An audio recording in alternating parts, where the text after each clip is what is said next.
O brasileiro é bem visto, continua sendo bem visto dentro das aplicações de B2NW? Eles têm a mesma taxa de aprovação? Como que você vê o brasileiro nesse contexto do EB2NW hoje? Ricardo, eu gosto de acreditar que quando o oficial de imigração pega o processo, a nacionalidade não é importante na análise do mérito. Eu gosto de acreditar nisso. Porque ele está analisando ali um currículo profissional e uma proposta de imigração, e não a nacionalidade da qual ele está vindo. Porque se ele for pegar por nacionalidade, você começa a pegar muitas questões pessoais, individuais, né? Se o oficial de imigração tem um vizinho brasileiro que ele não gosta, pronto, ele não vai aprovar nenhum brasileiro. Então, eu gosto de acreditar que não é Não levado em existe isso, não consideração existe viés, a né? É. nacionalidade, tá? Considerando uma análise isenta ali, mais técnica. Mas uma realidade que a gente precisa entender é que o Brasil é o país do jeitinho.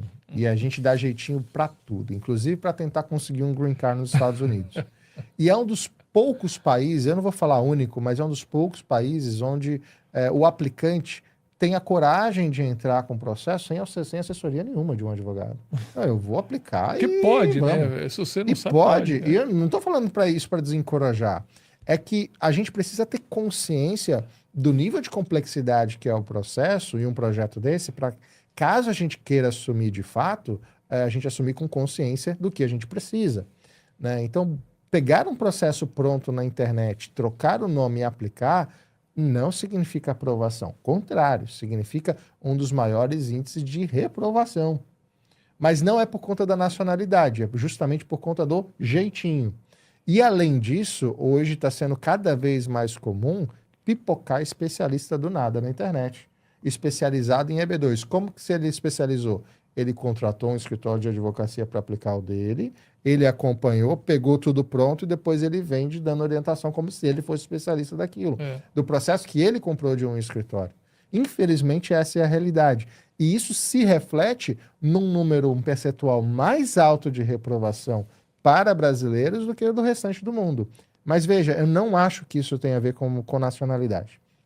Até porque isso não é um critério analisado, não está dentro do PRONG, não tem percentual de visto exclusivo para nacionalidade A ou B. Tem limitações para aqueles países que pedem muito. E mesmo a limitação para aqueles países que pedem muito não impedem de continuar aprovando novos. Por que China, Índia, México tem um limite lá, um cap? Porque continua sendo aprovado um monte de gente desses países. Só que para não destinar todos os green cards para eles, tem um cap. Então, nacionalidade não importa. Eu acho que o que mais interfere quando a gente analisa isoladamente as aprovações de brasileiros é justamente esse jeitinho de vamos tentar, vamos ver se vai, né? Porque na imigração, esse negócio de vamos começar depois melhora não funciona muito bem, não. Já tem que Agora, melhorar antes de começar. tem um fato que é concreto, você vê. Muita gente está querendo deixar o Brasil nos últimos anos, né? Principalmente questão da violência pública, né? Tem estimulado muita gente a sair do Brasil, a questão do poder, da perda de poder aquisitivo. Então, muita gente quer vir para os Estados Unidos. E eles vão procurar esses caminhos. E, como é natural, todo o mercado onde você tem uma grande demanda, ou seja, muita gente querendo um produto, né, aparecem muitas ofertas. Então, e não tem nada de ruim nisso, é só precisa ficar atento. Hoje tem muita gente vendendo, né, assessoria para EB2NW.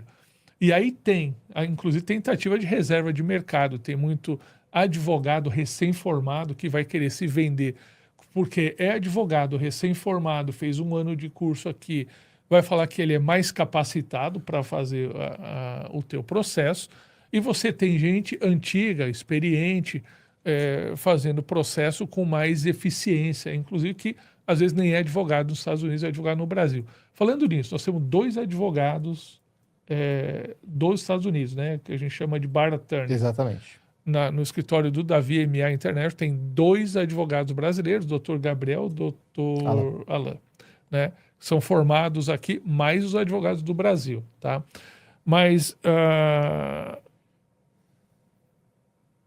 eu não me lembro o que eu ia te perguntar. Ah, lembrei agora. Então, apesar de ser possível, né, uma pessoa fazer o pedido dela sozinho, né?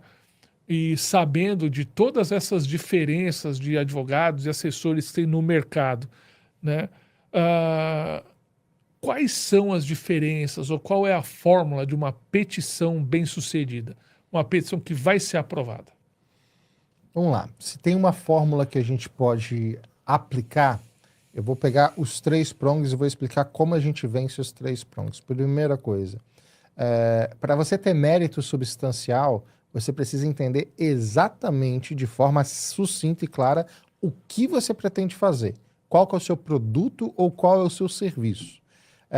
Projetos muito genéricos que vão resolver os Estados Unidos não são bem vistos. Você precisa ter um ponto principal onde você vai atuar. Vou dar um exemplo aqui. Digamos que você é um psicólogo infantil ou psicopedagogo, trabalha com educação infantil, tem experiência com adolescentes e já desenvolveu um programa ou pretende desenvolver um programa que pode ser aplicado nas escolas americanas para diminuir a influência do bullying no desenvolvimento social das crianças. Veja, eu estou falando de uma área aqui que muitas pessoas nem conhecem direito. Poxa, mas psicopedagogo consegue fazer? É uma grande preocupação aqui, né? É um interesse nacional gigantesco isso. Mas você veja, você já tem um plano que você testou, você já tem pacientes que você atendeu, você já tem uma proposta direta que tem mérito substancial.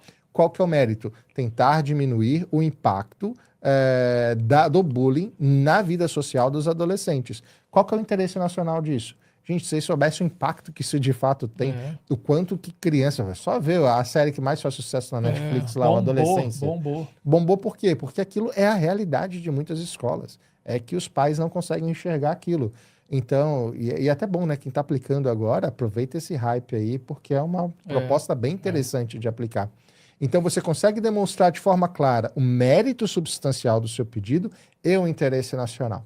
Prong 2, como que você consegue aprovar o Prong 2? Demonstrar que você teve algum tipo de experiência ou atuação nessa área. Que você já teve paciente, que você já teve sucesso, você já aplicou isso na sua escola, você já aplicou isso no seu consultório e que você conseguiu ter resultados comprovados com seus pacientes ou alunos. Se você nunca fez isso, é difícil a gente defender uma proposta como essa. Veja, tem mérito, tem interesse, mas você não tem experiência para colocar isso na prática. Então a gente precisa comprovar qual foi a sua experiência pregressa para executar esse endeavor. E por que você consegue defender o Prong 3? É um assunto tão relevante que não precisa você ter uma escola te oferecendo, uma clínica te oferecendo uma vaga. Você trazer essa metodologia para cá já é tão relevante para os Estados Unidos que você não precisa de uma job offer para isso. Você está dispensada dessa job offer. Óbvio que chegando aqui você pode ser contratada por uma escola, pode ser contratada por uma clínica, mas só a importância que você está trazendo para cá faz com que você seja dispensada dessa obrigação. Então, como que você consegue criar um projeto que tenha potencial, sendo objetivo e conseguindo conectar esses 3 pontos de forma clara?